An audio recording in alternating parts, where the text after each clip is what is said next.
शुक्र प्रोडक्शन के लघु कथा प्रतियोगिता 2023 के लिए मैं नीलम नारंग चंडीगढ़ से सबको नमस्कार करती हूँ और आज मैं आपके सामने प्रस्तुत कर रही हूँ कहानी जिसका शीर्षक है जीने की राह।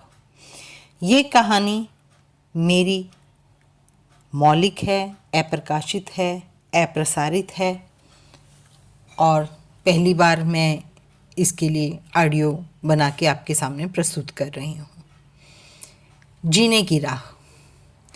शीला को थकान महसूस हो रही थी। चाय की तलब भी लगी थी। चाय का प्याला, एक कप बनाना और उसे सिप सिप करके पीना उसे अच्छा लगता है। कभी कभी चाय की चुस्कियों के साथ वह भयावह अतीत में भी पहुंच जाती है और याद आते हैं वो पुराने दिन जब स्नेहा, उसकी बेटी अभी 42 साल की ही थी कि एक एक्सीडेंट में उसके पति और बेटे की मृत्यु हो गई। स्वयं भी वह पूरी तरह से घायल हो गई थी। पति और बेटे को आखिरी विदाई भी ना दे सके। 2 महीने तक हॉस्पिटल में रही। उसके बाद मायके आ गई। उठने में लाचार, गुमसुम सी, मौन, टुकुर टुकुर सी इधर उधर झांकती रहती और इस तरह बिस्तर पर पड़े पड़े 6 महीने बीत गए। शरीर के जख्म तो भर गए थे, लेकिन मानसिक आघात से अभी भी उबर नहीं पा रही थी। बिस्तर को तो जैसे जकड़ ही लिया था उसने। सब समझा समझा कर थक गए, लेकिन स्नेहा को अपनी जिंदगी बेमानी ही लगती। वह अक्सर सोचती, अच्छा होता उस एक्सीडेंट में मुझे भी मौत आ जाती। अब मैं जीकर क्या करूंगी? कौन है मेरा? उसकी निराशा से भरी बातें घर में सबको परेशान कर रही थी। अब भाई भाभी सब तंग आ गए थे। उनकी घर गृहस्थी भी खराब हो रही थी। घर का माहौल बड़ा ही अशांत होता जा रहा था।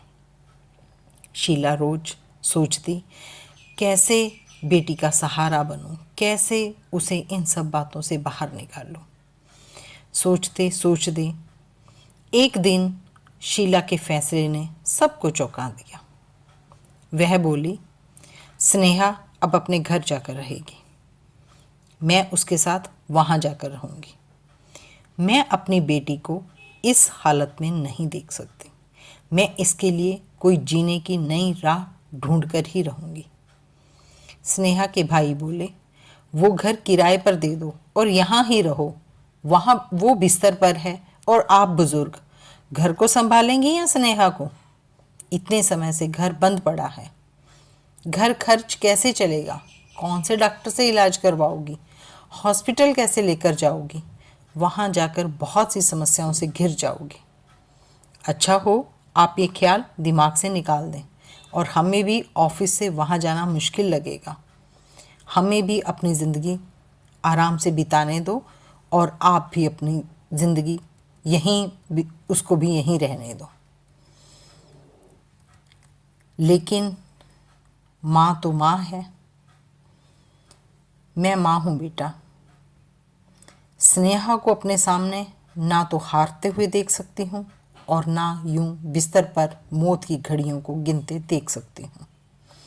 मैं हर संभव कोशिश करूँगी कि वो फिर से मुस्कुराए, चाहे इसके लिए मुझे कुछ भी करना पड़े। इस समय मुझे तुम्हारे साथ की ज़रूरत है। दे सकते हो तो ठीक, नहीं तो मेरे रास्ते के रोड़े मत बनो। मैंने सोच लिया है क्या करना है और कैसे करना है। मेरी पेंशन काफ़ी है और उसी से मेरी और मेरी बेटी की गृहस्थी बहुत अच्छे से चल जाएगी। अपनी बेटी को नया जीवन देने के लिए मुझे कड़ा संघर्ष करना पड़ेगा। जानती हूँ मैं, बहुत सी नई समस्याओं से रूबरू होना पड़ेगा, मैं जानती हूँ, लेकिन मैं हारने वालों में से नहीं हूँ और ना ही मैं अपने सामने बेटी को हारने दूँगी। ज़रूरत का सामान, बीमार बेटी, बहुत सी उलझनों को सुलझाने की हिम्मत बटोरे शीला बठिंडा से बेटी के घर बरनाला पहुंच गई। इतने समय से बंद घर में गंदगी और बदबू को देखकर शीला परेशान तो हो ही रही थी कि स्नेहा ने जोर जोर से रोना शुरू कर दिया।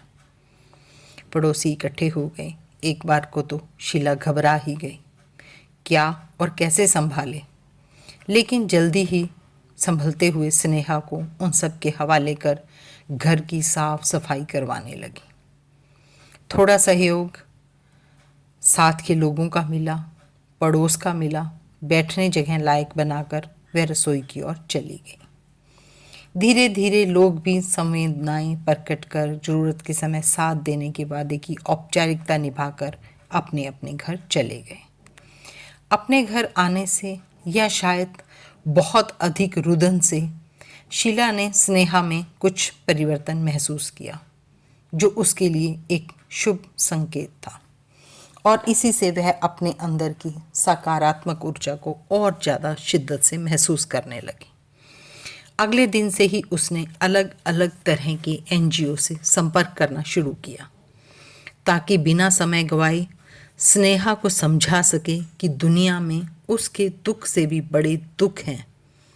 फिर भी लोग न जाने कैसे केवल जिंदा हैं, बल्कि अपनी उसी ज़िंदगी में खुशियां ढूंढ रहे हैं और आगे बढ़ रहे हैं। इस तरह से कुछ दिनों बाद मिसेस रस्तोगी, जो विकलांग बच्चों का NGO चलाती, स्नेहा से मिलने आई। साथ में 3 अलग अलग तरह से विकलांग बच्चों को साथ लाई और स्नेहा को कहने लगी, इन जैसे बच्चों को आपकी ज़रूरत है। आप नए सिरे से अपनी ज़िंदगी शुरू करो। एक नया मकसद मिला है आपको ज़िंदगी जीने के लिए।